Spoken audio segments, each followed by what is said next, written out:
Assalamualaikum warahmatullahi wabarakatuh. Eh, Ketemu lagi di Sabar Sharing bareng. Kali ini narasumber gua penulis buku The Art of Muslim Perspective. Nah, siapa yang nulis? Yang nulis itu Un Anggiar Lanang Dwi Laksono. Nah, ini Bang Lanang. Langsung aja, nggak usah basa-basi, nggak usah nanya kabar-kabar lagi. Gini aja langsung. Cobain dong Bang ceritain latar belakang kenapa lo bikin buku ini. Kenapa ya? Ya baik, bismillah, assalamualaikum warahmatullahi wabarakatuh.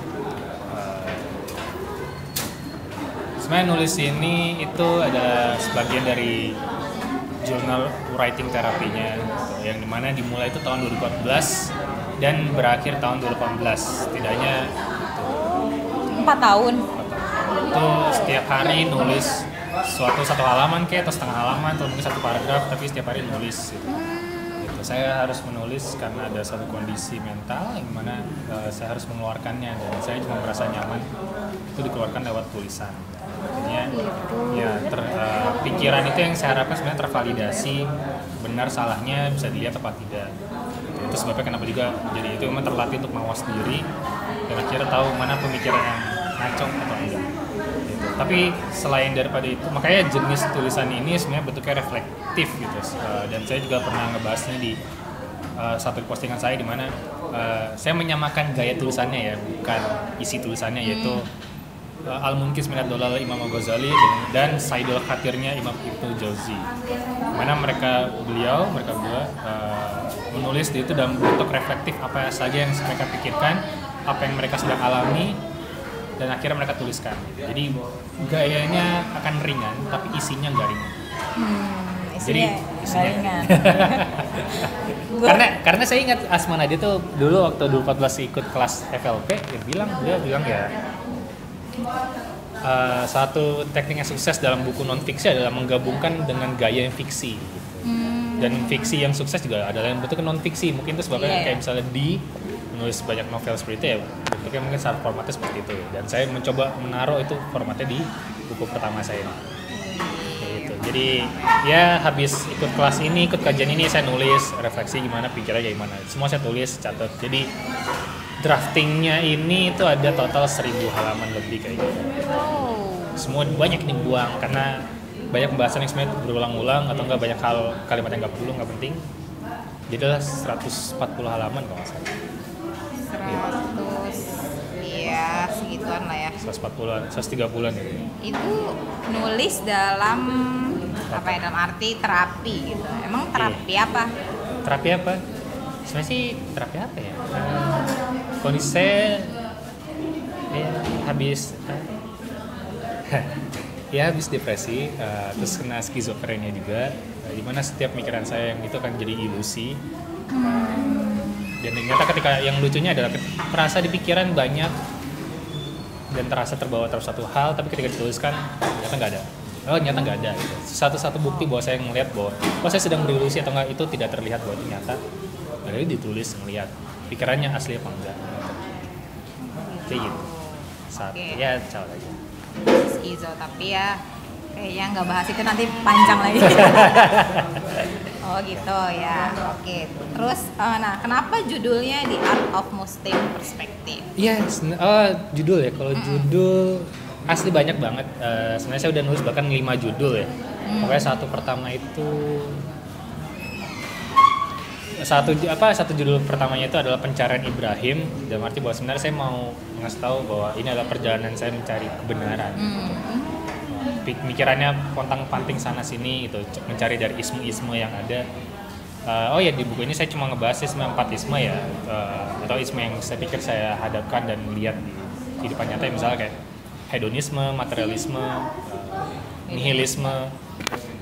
Sampai akhirnya bahas tentang Islamnya, tapi Islamnya kayak beberapa orang penyakit jiwanya, yaitu seperti ria, terus spiritual narsistik gitu loh.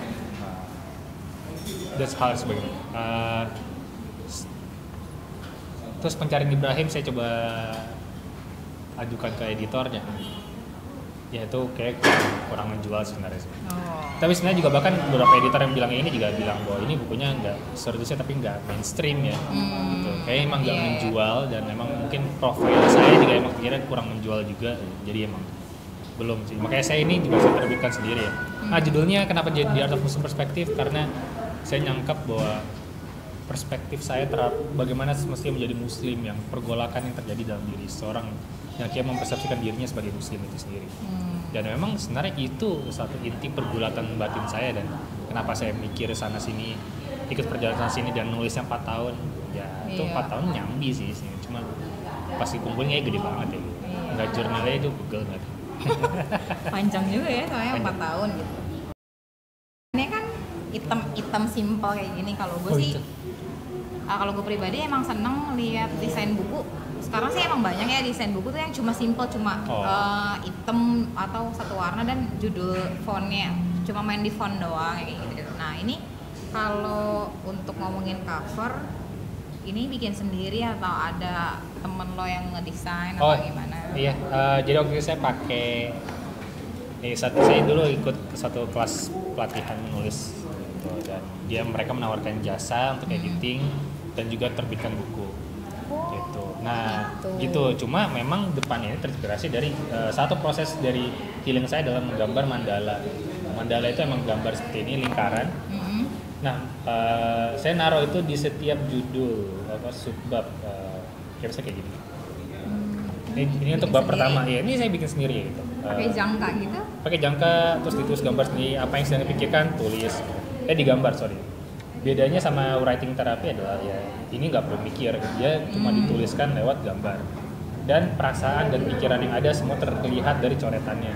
Jadi untuk bisa jadi untuk bisa membaca ini juga ada itunya sendiri namanya doodle class. Ini juga satu skill tersendiri untuk bisa ngebacanya, untuk diinterpretasikan ya. Jadi saya nulis bentuknya kenapa sebut art ya, seni juga karena memang ada gambar yang sebenarnya merangkum itu. Jadi gambar yang ada merangkum. Ini yang saya tangkap tentang materialisme pendahuluannya seperti apa, ada di sini.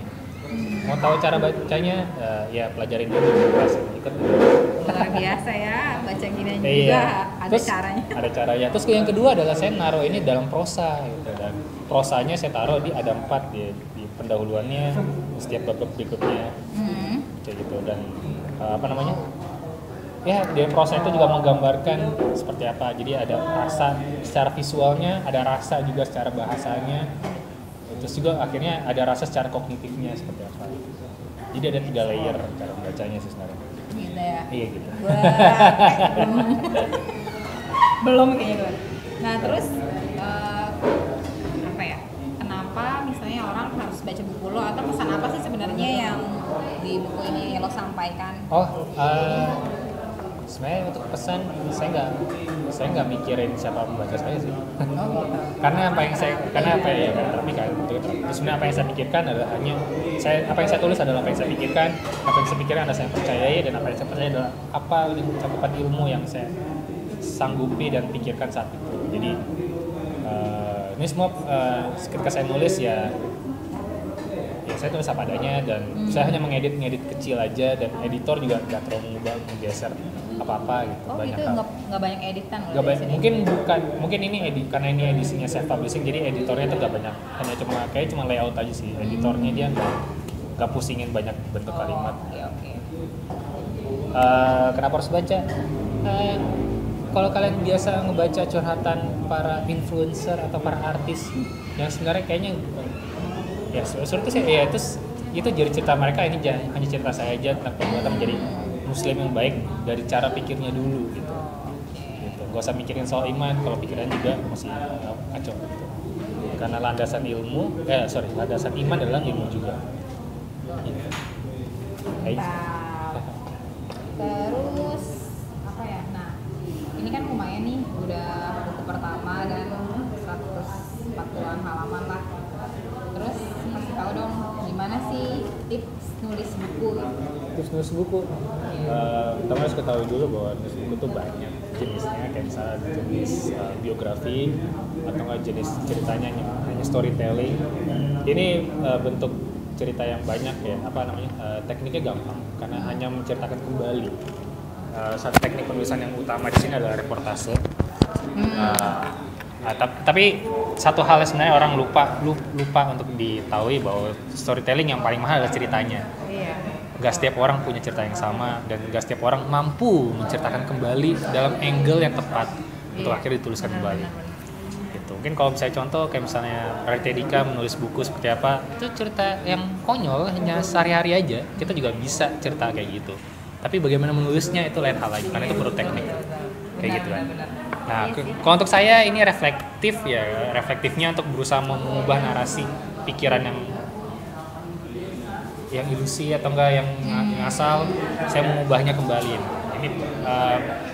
Dan ini pun saya terinspirasi dari satu teknik metode di psikologi namanya cognitive behavioral therapy, di mana dia berusaha untuk mengubah perilakunya dari pikirannya juga, dan itu saya terlihat dari tulisannya, dan saya berusaha mengubah kayak gitu. Saya ada teknik namanya 3D perspektif ya, jadi saya berpikir sebagai saya yang berpikir, ada lawan bicaranya berpikir juga, terus saya sebagai pengamatnya menulis seperti apa, terus akhirnya setiap dari pembicaraan omongan itu saya tulis, terus saya pikirkan itu benar apa tidak, nyampe apa enggak. Lo gitu. pakai metode itu? Tadi itu dalam pikiran itu. Oh, agak pusing ya? Kalau kalian pusing sini ya tunggu aja buku kedua ya. Oh baik, udah bikin. Nah itu nanti itu. Jangan jawab dulu, gue yang nanya aja. Oke. Nah terus kan ya udah ini buku pertama. Nah kapan launching buku keduanya lagi? Wah launching ya. Buku pertama sebenarnya saya ini hanya pilot project sih. Sebenarnya saya cuma ingin memvalidasi sebenarnya pikiran saya itu apakah bermasalah atau tidak. Makanya ketika saya menerbitkan ini, cetak ini juga cetaknya yang terbatas. Jadi saya cuma ngasih ke beberapa guru, minta feedbacknya, dan minta ke teman-teman juga, saya kasih gratis gitu. Tolong dong respon kayak gimana. Tapi gue nggak dapet loh.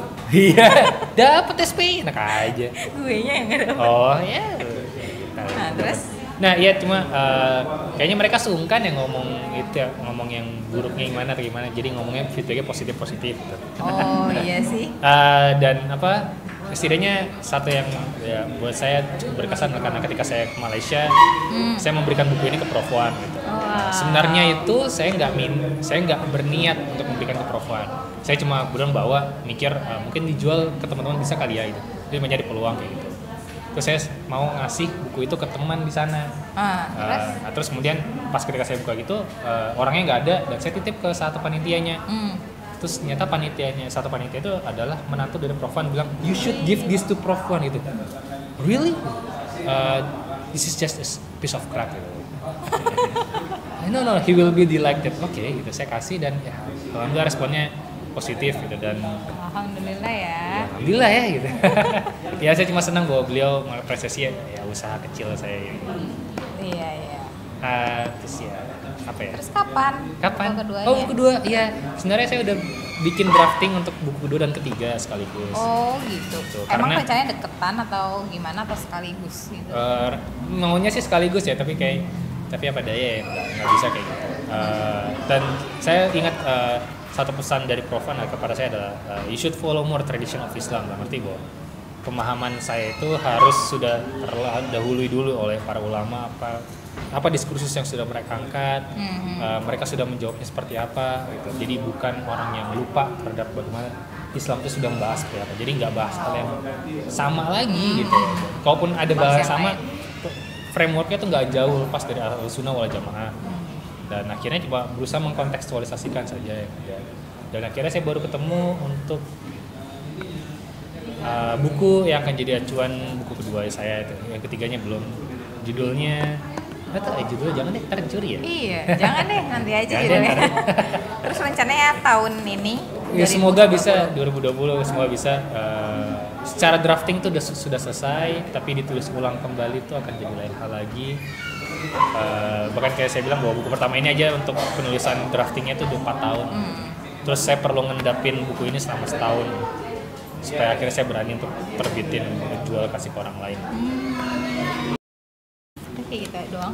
Oh gitu. Selesai. Iya. Udah selesai. Makasih sesi banyak. Bareng Sabar, makasih Bang Sabar, Lana, makasih. mau sharing lebih sabar sharing Sabar, bareng. sabar. Ya semoga bermanfaat videonya. Nanti bisa kalau misalnya mau kontak atau mau beli bukunya ini bisa ke Instagramnya, nanti gua selipin di link ini, di link video Di link bawah. blognya. Segitu aja. Cek ke bawah ya. Semoga bermanfaat. Assalamualaikum Makasih banyak warahmatullahi ya. wabarakatuh. Assalamualaikum warahmatullahi wabarakatuh.